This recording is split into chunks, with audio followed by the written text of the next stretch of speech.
Mr. Chairman, the Secretary to the conference, distinguished delegates, I will be very brief. There will be no padding. I wish to thank the President for this opportunity for re-engineering the country. I wish to go straight to say that the problem we have in this country is because we have suffering from mental slavery. Over 300 years ago, our parents sold our brothers and sisters into slavery. 300 years later, we are not different. We are still selling ourselves into slavery. There is no originality in this country. This is the root of the problem we have. Those days, the price for the slaves were trinkets, beads, gunpowder, gin, thank you very much, and so on. The price today is foreign aids. The price today is political influence. The problem we have is not of our own making. And unless we address those issues, our collusion with the colonial masters is going to cause us more problems. If we look all around, look at the ceiling, there is nothing that is new, nothing indigenous in this hall. The country itself is not indigenous. Even the coup, we are blaming the military. Even the coups that we have is not of our own making. I believe there is the author of one of the books I have read in this conference who stated that the idea of a coup was first suggested in one of the military conferences they attended in America.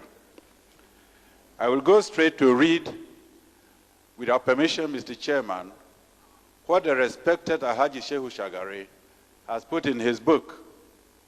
And I ask every member here to get that book, because I know most members here have the book written by Clinton, but they have not bought the book. They have not bought the book written by Haji Shehu Shagari.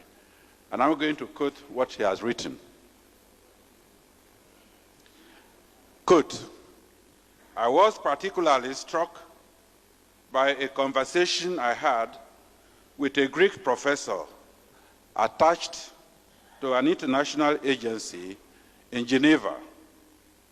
He told me his opinion of why West Europeans were supporting the rebellion against Nigeria. It was, he said, common among Westerners to sympathize with the underdog in any dispute, which in this case happens to be the Eastern Igbo.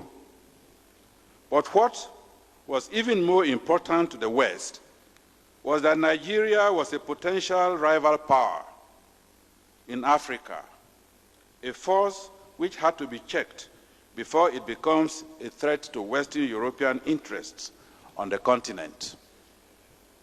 The Biafran challenge, accordingly, provided a suitable opportunity to trim Nigeria's growing wings.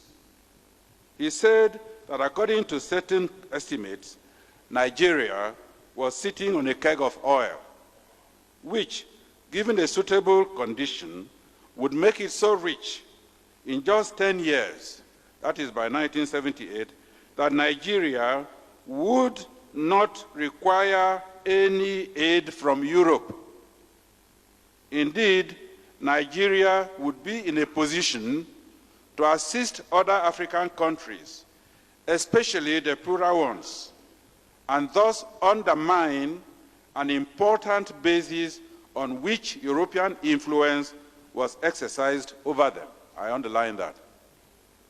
He did not therefore think that Europe would stand idly by and watch Nigeria become to Africa what the United Nations had become to Western Europe.